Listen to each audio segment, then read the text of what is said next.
I'll show you chance. You here? Virginia McCullough, okay? You don't have to say anything, but it may harm defence if you do not mention when in question, so much like report anything you do so to the witness, okay? Virginia McCullough grew up in a regular family. Her father, John McCullough, was a retired business studies lecturer, and her mother, Lois, was a kind, caring woman. They lived in a quiet town and seemed like an average family to everyone who knew them. Virginia, their daughter, was 36 years old in 2019. To outsiders, Virginia looked like someone who was struggling to get her life together. She claimed to be working on becoming an artist, but the truth was far from that. Inside her home, things were much darker. On June 19, 2019, Virginia did something unthinkable. She mixed prescription drugs into her father's alcoholic drink, poisoning him. He didn't know what was happening as the drugs took effect. She hid his body after he died, covering him with blankets and paintings to make sure no one found out. But her crime didn't stop there. The very next day, June 20th, Virginia turned her attention to her mother, Lois. In a brutal attack, she used a hammer to hit her mother and then fatally stabbed her. Once Lois was dead, Virginia hid her mother's body in an upstairs wardrobe, using sleeping bags and a duvet to cover her. Now, Virginia was living alone in the house, with both her parents' bodies hidden inside. Most people would expect her to panic, but Virginia didn't seem bothered. In fact, she continued to live in the house for 4 years, as if nothing had happened. The timing of these murders coincided with a global event that worked in her favor, the COVID-19 pandemic. As the country went into lockdown, people were required to stay indoors, and travel restrictions were put in place. This gave Virginia the perfect excuse to avoid questions about her parents' whereabouts. She used the pandemic as a way to keep her secret. No one was visiting, and her parents were no longer expected to show up at social gatherings or appointments. For the next 4 years, Virginia managed to carry on with her life as if nothing was wrong. She told lie after lie to everyone around her. She told family members that her parents were unwell, on holiday, or away on long trips. She even went as far as sending texts from her mother's phone to her siblings, pretending everything was normal. She would cancel any family plans and refuse to meet anyone in person, all while continuing her daily routine. In the community, a few people noticed some odd things about Virginia. She was seen at the local shops multiple times a day, buying small amounts of groceries and then disappearing for days at a time. Her neighbors described her as having a strange sense of humor and said that her house was always dark, with the curtains drawn. But no one suspected what was really happening inside that house. A local man, Alan Thompson, had rented a television to the McCulloughs. One day, Virginia called him to cancel the rental. When his staff came to pick up the TV, she wouldn't let them inside. She told them the TV was ready and waiting by the front door. This small interaction didn't seem alarming at the time, but looking back, it was just one of the many lies she was telling to keep her secret. Another local, Paul Hastings, who worked at a nearby shop, grew concerned when John and Lois stopped coming in. Virginia told him they had moved away, and he accepted the explanation. But over time, more people began to wonder what was really going on with the McCullough family. For years, Virginia managed to deceive everyone. She controlled all the communication with her parents' doctors and relatives.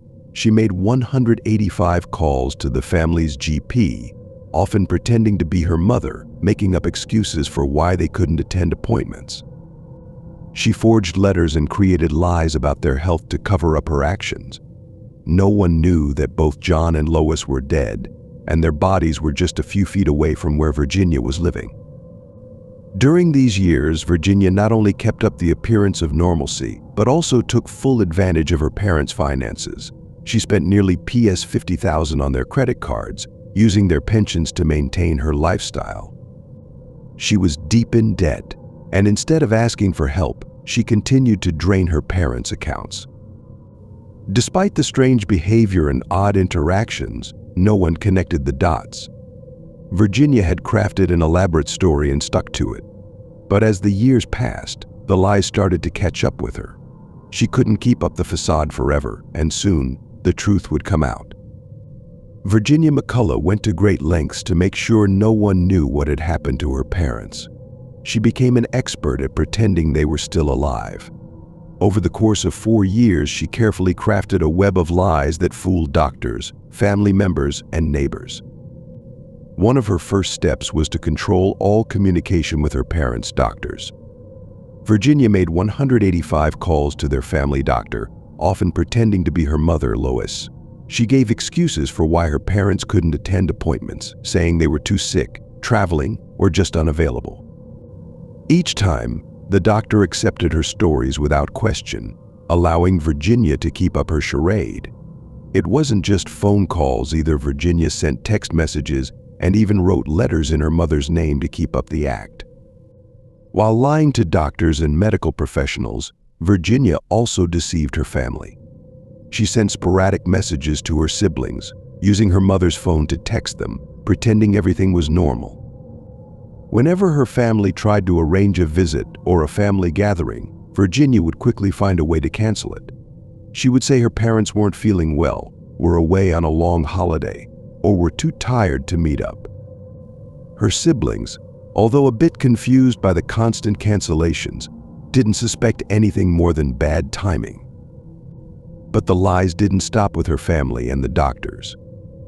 Virginia was also spending her parents' money. Over 4 years, she racked up a massive debt of $50,000 on her parents' credit cards. She used their pensions to pay for her lifestyle and covered it up by pretending that her parents were still alive. This financial exploitation was hidden from everyone around her, as she made sure no one asked too many questions. During this time, people in the community began to notice strange things about Virginia's behavior. Some neighbors commented on how odd it was that she visited local shops multiple times a day, only to disappear for days afterward. She always kept her curtains drawn, and her house remained dark, which added to the suspicions of those who lived nearby. There was even a point when Virginia pretended to be pregnant, going as far as creating a fake baby bump under her clothes to throw people off track. Despite the strange behavior, Virginia was able to deflect attention from herself. She told everyone that her parents had moved away or were traveling. She created a perfect cover story, and most people accepted it without digging deeper. However, there were moments when her lies nearly came crashing down. One of these moments involved a man named Alan Thompson. Alan had rented a television to John and Lois, but when Virginia called to cancel the rental, it raised a red flag. When his staff arrived to collect the TV, Virginia refused to let them enter the house. She claimed the TV was already prepared by the front door. This was unusual, but the workers didn't push further. Virginia was able to stop them from entering the home, where the truth was hiding. Another local, Paul Hastings, noticed something strange when John and Lois stopped visiting his shop. They were regular customers, and their sudden absence didn't go unnoticed. When he asked Virginia about them, she quickly told him they had moved away. Her quick answers satisfied his curiosity at the time, but more and more people began to wonder what had happened. Despite these close calls, Virginia skillfully deflected suspicion. Her web of lies became more and more complex, and she continued to manipulate those around her. Even her family had no idea what was really going on. Though they sometimes questioned why Virginia was acting distant or why their parents were always unavailable, they never suspected that something terrible had happened. For 4 long years, Virginia controlled the narrative. She managed to convince almost everyone that her parents were alive and well, while she secretly lived in the house with their bodies hidden inside. But as her lies grew more complicated, it became harder to keep up with all the details. Eventually, her web of deceit would start to unravel. After 4 years of Virginia McCullough's lies, things started to fall apart. It all began when a family doctor, or GP, noticed something strange. John and Lois McCullough, Virginia's parents, hadn't been seen for a long time. They hadn't come in for their regular checkups, and John had missed important appointments to collect his medication. The GP had been getting calls from Virginia, but none of them were from her parents directly. This raised a red flag. In September 2023, the GP reported his concerns to the authorities, suggesting that something might be wrong. He couldn't let this go without looking into it further. The police started their investigation right away. They launched a missing persons inquiry, asking Virginia about her parents' whereabouts. She gave them the same old story she'd been telling everyone for years, that her parents were traveling or on holiday. But this time, the police weren't so quick to believe her. Their suspicions grew, and they kept digging for answers. As the investigation continued, the police began to gather more evidence that didn't match Virginia's story. They noticed that her parents had been missing for a very long time without any signs of communication. The more they looked into it, the more her lies began to unravel. Her stories just didn't add up. The police decided they needed to search the house. In mid-September 2023, they got a search warrant to enter the McCullough home on Pump Hill. When they arrived, they were prepared for the worst. The officers knocked on the door, but Virginia didn't seem surprised. They asked her where her parents were, and that's when Virginia made a shocking confession. Without much hesitation, she told them, "My dad's body is in there." She led the police to her father's body, which was hidden under blankets and paintings. Then she took them upstairs and revealed that her mother's body was in a wardrobe, covered with sleeping bags and a duvet. The police were stunned. They had expected to find some kind of evidence, but nothing prepared them for this. As soon as they found the bodies, Virginia was arrested on the spot. She didn't resist, and in fact, she fully cooperated with the officers. She gave them a detailed account of what had happened. She told them how she had drugged her father by slipping prescription pills into his drinks. He didn't know what was happening, and by the next morning he was dead.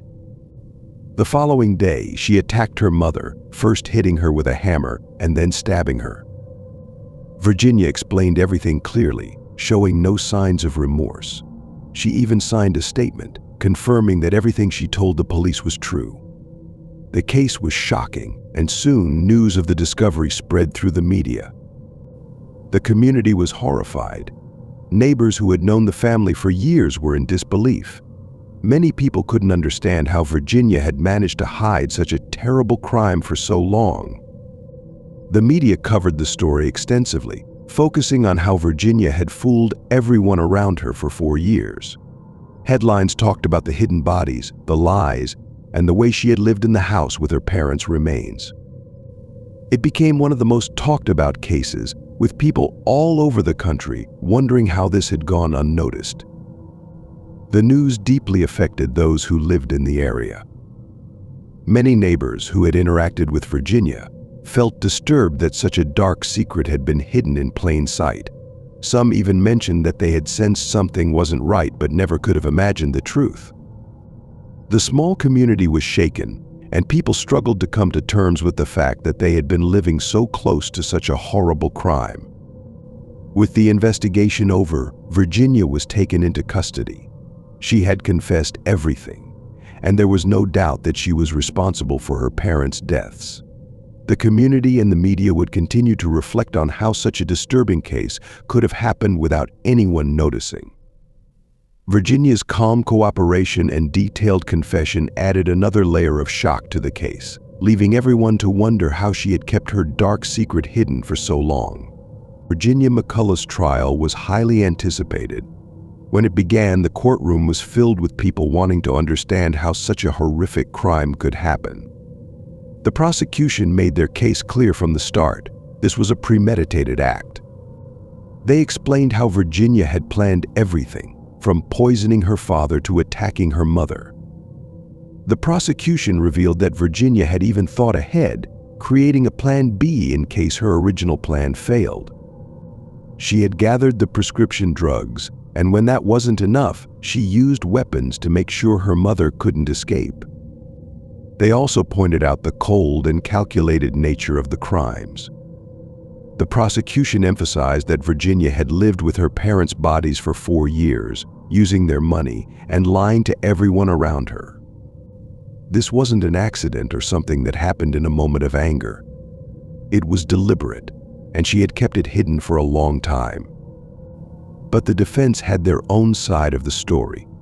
They argued that Virginia's mental health played a huge role in what happened. They explained that she had been dealing with autism, paranoia, and self-harm for years. According to the defense, these mental health struggles had impacted her ability to make decisions and think clearly. They weren't trying to excuse what she had done, but they wanted the court to consider her mental state during the time of the murders. The defense also made it clear that Virginia wasn't trying to use her autism as an excuse. They said she understood that she needed to be punished for her actions, but they argued that a whole life order where Virginia would never be released was not necessary. They asked the court to consider her cooperation with the police and her immediate confession as signs of remorse. They believed that while her crimes were terrible, she didn't deserve to be locked away forever. As the trial continued, the emotional impact of Virginia's actions became clear. Her siblings, who had been deceived for years, gave heartbreaking statements. One sibling described how Virginia's lies had alienated them from their parents. They felt like they had lost precious time with John and Lois because of Virginia's actions. Another sibling spoke about how their heart had been shattered, saying that a piece of them died when Virginia took their parents from them. The pain in their words was undeniable, and it became clear that the family would never fully recover from this tragedy. In addition to their sorrow, the siblings expressed anger at how Virginia had robbed them of the chance to make more memories with their parents. They couldn't understand how their own sister had done something so cruel. The courtroom was filled with tension as their statements were read aloud, and many in the audience were moved by the raw emotions expressed. When it came time for the verdict, the judge didn't hesitate. He sentenced Virginia to life in prison with a minimum term of 36 years. The court took into account her guilty plea, which was seen as a mitigating factor, but it wasn't enough to lessen the severity of her crimes. The judge explained that the premeditation, the planning, and the cold way in which she executed the murders left no other option but a life sentence. The family was devastated. While the sentence brought some closure, it didn't take away the pain of losing John and Lois in such a brutal way. They had hoped for justice, but they knew that nothing would bring their parents back. The emotional toll on the family was clear. They were left to pick up the pieces and try to move forward with their lives, but the damage had already been done. The media followed the case closely, and many people in the community were shocked by the outcome. It was hard for anyone to wrap their minds around the fact that a daughter had committed such a crime against her own parents. For Virginia's siblings, the loss wasn't just about their parents, it was also about losing the sister they once knew. As the trial came to an end, the family began the long process of healing. They would never forget what had happened, and their lives would never be the same. Virginia's sentencing brought some sense of justice, but the emotional scars remained. The courtroom may have been quiet after the verdict was read, but the impact of the case would be felt for years to come. The case of Virginia McCullough leaves everyone asking one big question: how could a daughter turn so violently against her parents? It's hard to imagine someone harming the very people who raised them. John and Lois McCullough loved their daughter, but something went terribly wrong. The betrayal Virginia committed wasn't just about taking their lives, it was the way she deceived everyone, living with their bodies for years and pretending they were still alive. This act of betrayal shook everyone, especially her siblings, who trusted her and believed her lies for so long.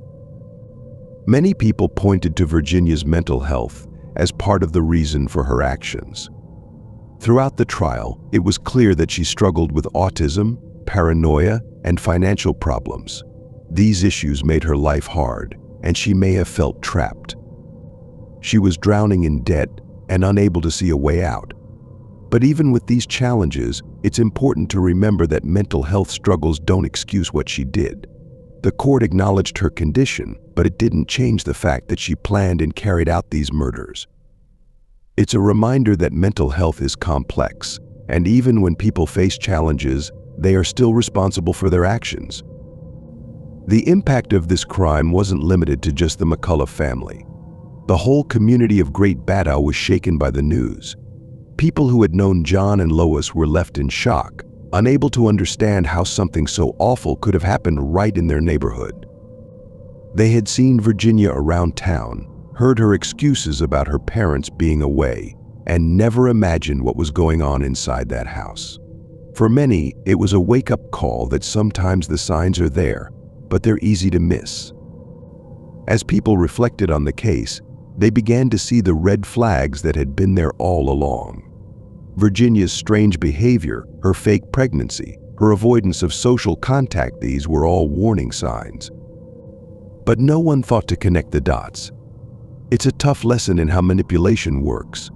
People wanted to believe her, and so they didn't push too hard. In hindsight, there were opportunities to ask more questions or to check on John and Lois more closely. But like so many situations, it's easy to look back and see what could have been done differently. This case also reminds us of the importance of family and trust. John and Lois trusted their daughter, even when things seemed off. They couldn't have imagined that she would turn against them in such a brutal way. Their love for Virginia was clear, but it was that same love and trust that allowed her to manipulate them. In the end, it's a heartbreaking reminder that even the closest bonds can be broken, and it's something we should never take for granted. As the community tries to heal, the focus is on remembering John and Lois. They were good people who loved their family, worked hard, and enjoyed simple pleasures like trips to the seaside. Their loss is felt deeply, not just by their children, but by everyone who knew them. It's important to honor their memory and think about the kindness and love they brought to the world. For the family, moving forward won't be easy. The pain of losing John and Lois, combined with the shock of learning what Virginia did, is something that will stay with them forever. But in time, they will find ways to heal, to remember the good times with their parents, and to try to make peace with what happened. The community, too, will slowly come to terms with the tragedy, finding ways to support each other and move forward. In the end, this story is a tragic one. It's about a family torn apart, a community left in shock, and the lasting effects of a crime that seemed unimaginable.